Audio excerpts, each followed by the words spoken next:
Communist అవతారం నుండి సనాతన అవతారం ఎత్తాక పవన్ కళ్యాణ్కు కాలు కింద నిలవడం లేదు. ఆయన పరిస్థితి పొద్దెరగడు అనే సామెతలాగా మారింది. మోదీ పట్ల, అమిత్ షా పట్ల సందు దొరికితే చాలు భక్త కన్నప్పలాగా వీరావేశం ప్రదర్శిస్తున్నాడు.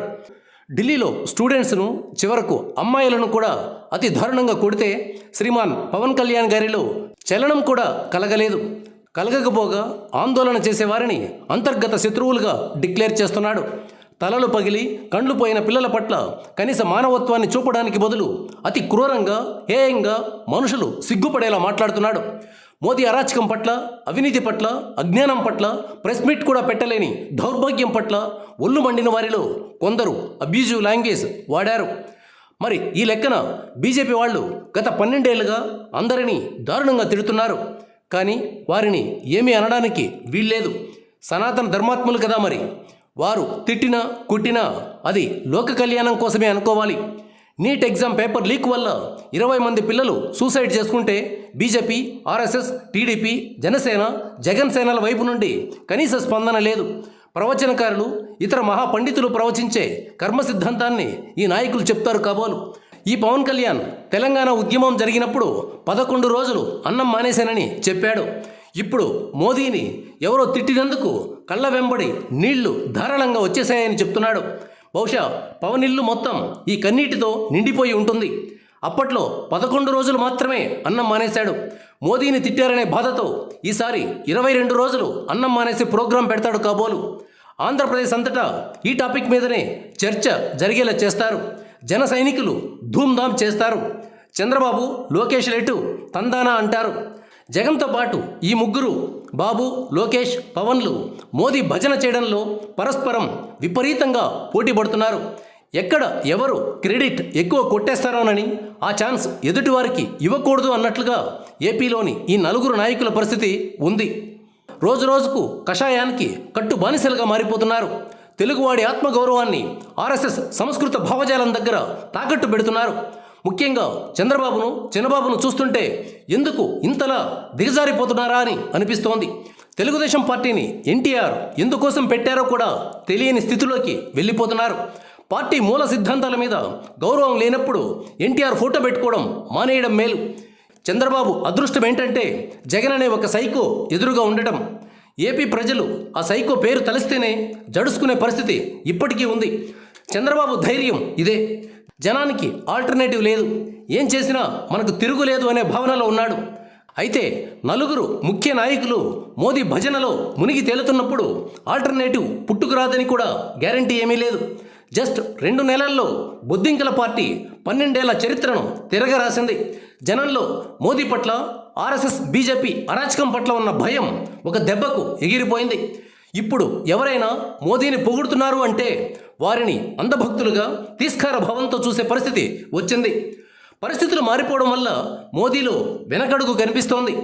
జంతర్ మంతర్ స్టూడెంట్స్ మీద కేసుల విషయంలో ముందుకు పోము అని చెప్పడం మోదీ చరిత్రలో అతిపెద్ద బ్యాక్ స్టెప్. ఆయన కెరీర్లో ఎప్పుడు వెనక్కి తిరిగి చూడాల్సిన అవసరమే రాలేదు. అదానీకి, అంబానీకి, ఆర్ఎస్ఎస్ సంస్థలకు, బీజేపీ వాళ్లకు ఎంత భయంకరంగా దోచిపెట్టినా అడిగేవాడు లేకుండా పోయాడు. మతం మత్తులో ఊగిపోతున్న వారు ఇంతకాలం ఆయనకు రక్షణ కవచంలా నిలిచారు. ఇప్పుడు ఇలాంటి వారందరూ గాలి కొట్టుకుపోతున్నారు. సెలబ్రిటీలు ఎవరైనా మోదీని పొగిడితే సోషల్ మీడియా ఫుట్బాల్ ఆడేస్తోంది. అందువల్ల ఆల్టర్నేటివ్ పుట్టుకురావడం అన్నది అసంభవమని చంద్రబాబు, లోకేష్, పవన్లు అనుకుంటే అది పొరపాటు అవుతుంది. ఆంధ్ర జనాన్ని ఎంతసేపు కులం చుట్టూ, మతం చుట్టూ తిప్పి పబ్బం గడుపుకోవచ్చు అనే భావన కూడా ఎక్కువ కాలం నిలవదు. జగన్ చేస్తున్న కుల మత రాజకీయాలు బూమరాంగ్ అవుతున్నాయి. పైగా తన ఫ్యాక్షన్ నైజాన్ని జగన్ పదే పదే చాటుకుంటున్నాడు. సీదిరి అప్పలరాజు కొడుకు యాక్సిడెంట్ చేసి గొర్రెల కాపరిని చంపడం పెద్ద విషయం కాదని మీడియా వాళ్ళతో చెప్తున్నాడు. అసలు 2 వీలర్ను ఎంత నిర్లక్ష్యంగా నడిపితే మనిషిని చంపేటంత యాక్సిడెంట్ అవుతుంది. పైగా యాక్సిడెంట్ను కప్పిపుచ్చడానికి డ్రామాలు వేశారు. ఈ కేసులో గొర్రెల కాపరి కుటుంబానికి తృణమో, ఫణమో ఇచ్చి సెటిల్ చేసుకోవాల్సింది పోయి కేసులు పెడతారా, అరెస్టులు చేస్తారా, జైల్లో వేస్తారా అని దుర్మార్గమైన ప్రశ్నలు వేస్తున్నాడు. ఇవి టిపికల్ ఫ్యాక్షనిస్ట్ మాట్లాడే మాటలు. అమరావతి మీద బుద్ధి తక్కువ మాటలు మాట్లాడుతూనే ఉన్నాడు. ఇలాంటి వాడికి కాస్తో కూస్తో ఆలోచన ఉన్న వాళ్ళెవరూ ఓట్లేసే అవకాశం లేదు. ఇది చంద్రబాబుకు అద్భుతంగా కలిసి వస్తున్న పాయింట్.